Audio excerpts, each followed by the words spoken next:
বাবুনগরীরে হুমকি দাও, তাকে বলে রয়ের এজেন্ট। মহিবুল্লাহ বাবুনগরী হচ্ছে জুনায়েদ বাবুনগরীর মামা।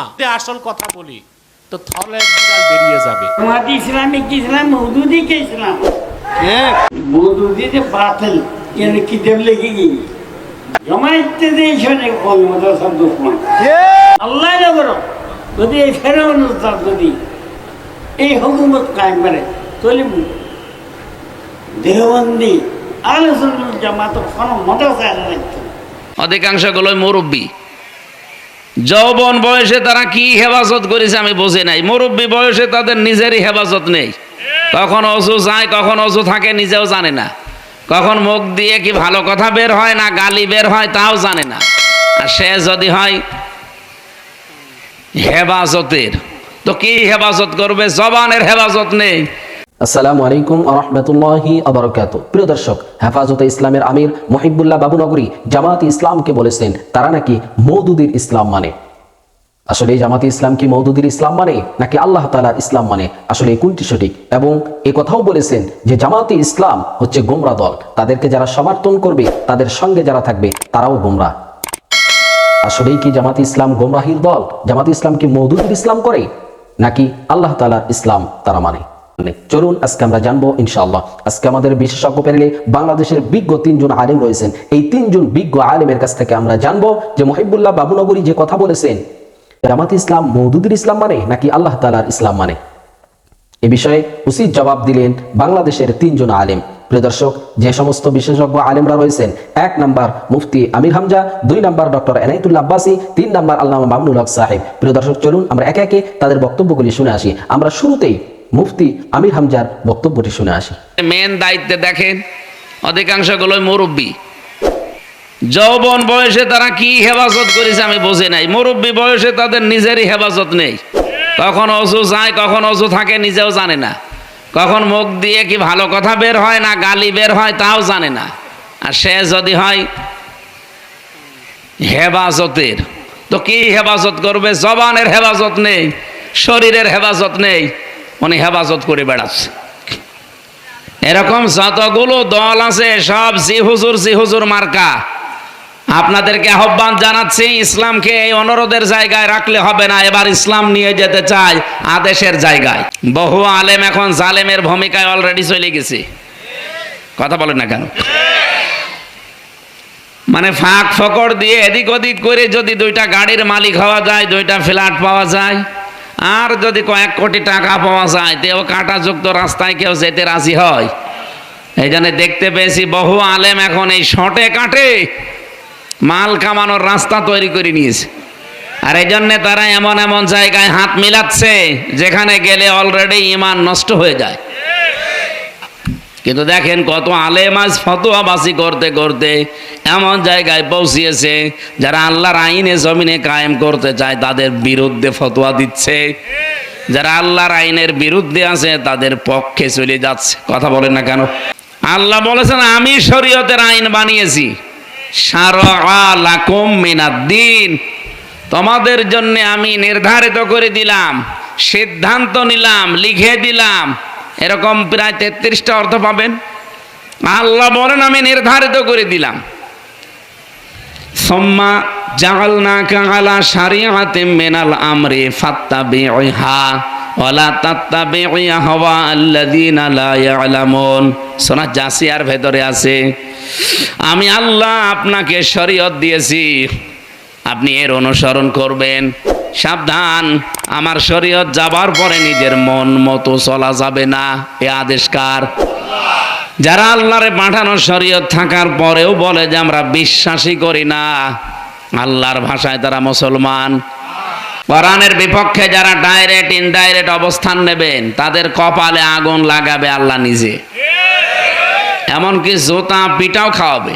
খেলাফার রাজনীতিকে বিশ্বাস তোমরা করো না, ইসলামের রাষ্ট্র ব্যবস্থাকে বিশ্বাস করো না, শুধু ইসলামী রাজনীতির কথা বলে মানুষকে ধোঁকা দিচ্ছ, প্রতারণা করছ। মহিবুল্লাহ বাবুনগরীরে হুমকি দাও, তাকে বলে রয়ের এজেন্ট। মহিবুল্লাহ বাবুনগরী হচ্ছে জুনায়েদ বাবুনগরীর মামা। বাংলাদেশের ইতিহাসে জুনায়েদ বাবুনগরীর নাম লেখা থাকবে, মুহিবুল্লাহ বাবুনগরীকেও শত কোটি টাকা দিয়া কিনা যাবে না। কথা একটু চোকা চোকা বলে লাগে তাই বলে রয়ের এজেন্ট বানাই দিবা? তোমরা যারা পূজা মণ্ডপে যে লাড্ডু খাও, ঐক্যের মূল ভিত্তি হবে ঈমান। আল্লাহ বলেছেন ওয়াতাসিমু বিহাবলিল্লাহি জামিআন ওয়া লা তাফাররাকু। তোমরা আল্লাহর রশিকে আঁকড়ে ধরো। আল্লাহর রশি কোনটা? ঈমান ও দ্বীনের স্বার্থে আমরা যখন এক হব, ঐক্য সম্ভব। এখন আমাদের দেশে যে ঐক্য হচ্ছে, এটা রাজনৈতিক ঐক্য আর অনৈক্য। কেউ পিআর চায়, কেউ পিআর চায় না, কেউ গণভোট চায়, কেউ গণভোট চায় না। তো ঐক্য হবে কেমনে? এটা তো পাওয়ার পলিটিক্স। কিন্তু আমরা সবাই যদি দ্বীনের স্বার্থে এক হতে চাই, 1 ঘন্টায় সমস্ত দলমত নির্বিশেষে মুসলমান এক প্ল্যাটফর্মে আসতে পারে। আমাদের অন্যতম একটা মৌলিক কর্মপন্থা এটা হওয়া উচিত যে মৌলিক ক্ষেত্রে আমাদের যাদের মধ্যে পারস্পরিক বিরোধ নেই, রাজনৈতিক ডামাডোলে গিয়ে আমরা যেন পরস্পরের বিরোধী হয়ে না দাঁড়াই।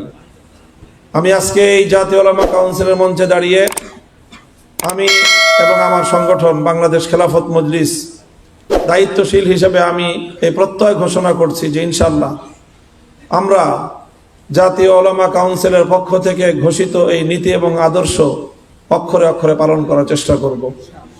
যদি আমার দ্বারা অথবা আমাদের সংগঠনের যে কোনো দায়িত্বশীলের দ্বারা যদি এর ব্যত্যয় ঘটে, তাহলে আমরা জাতির কাছে এর জন্য জবাবদিহিতা করতে, ভুল হলে আমরা ক্ষমা প্রার্থনা করতে বাধ্য থাকবো।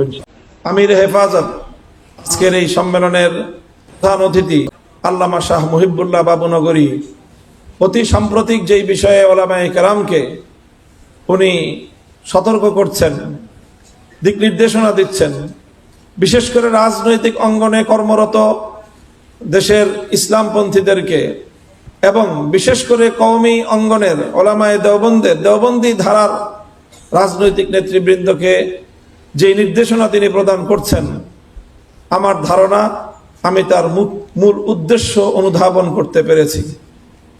তিনি যেই নীতি এবং আদর্শের উপর আমাদেরকে চলবার জন্য নির্দেশনা দিচ্ছেন, আমার ধারণা আমি সেটা অনুধাবন করতে পারছি। সেই জায়গা থেকেই আমি আমার বক্তব্য প্রদান করছি। অনেক সময় প্রতিপক্ষের মুখোমুখি দাঁড়িয়ে তাকে প্রতিরোধ করা যায় না, তার সাথে মোকাবেলা করা যায় না, ভেস্তে যেতে হয়। অনেক সময় প্রতিপক্ষের সঙ্গে সময়ের সুযোগের অপেক্ষায় থেকে সঙ্গ দিয়েও নিজের আদর্শ এবং নিজের লক্ষ্য উদ্দেশ্য হাসিল করার জন্য আরো বেশি কার্যকর ভূমিকা পালন করা যায়।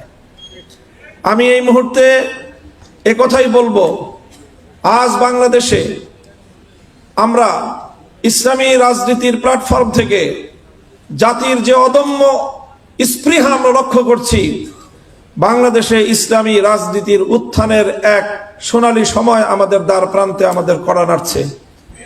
এই সময়ে যদি জাতি আমাদেরকে কোনোভাবে ইসলামী ঐক্য বিরোধী অথবা ইসলামী রাজনীতির বিজয়ের প্রতিপক্ষ হিসেবে সাব্যস্ত করতে পারে, শত শত বছর পর্যন্ত আমাদেরকে এর জন্য মাসুল গুনতে হতে পারে।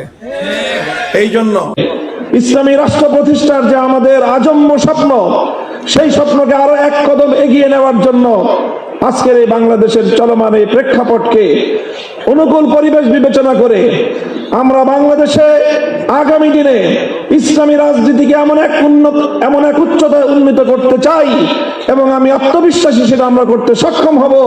আগামীর বাংলাদেশে রাজনৈতিক কোন সিদ্ধান্ত ইসলামপন্থীদেরকে ছাড়া গ্রহণ করা সম্ভব হবে না ইনশাআল্লাহ। বিশেষ করে রাজনৈতিক ময়দানে যারা কাজ করছেন, তাদের ধর্মীয় পরামর্শ এবং অভিভাবকত্বের জায়গায় যেন তারা ভূমিকা পালন করতে পারেন।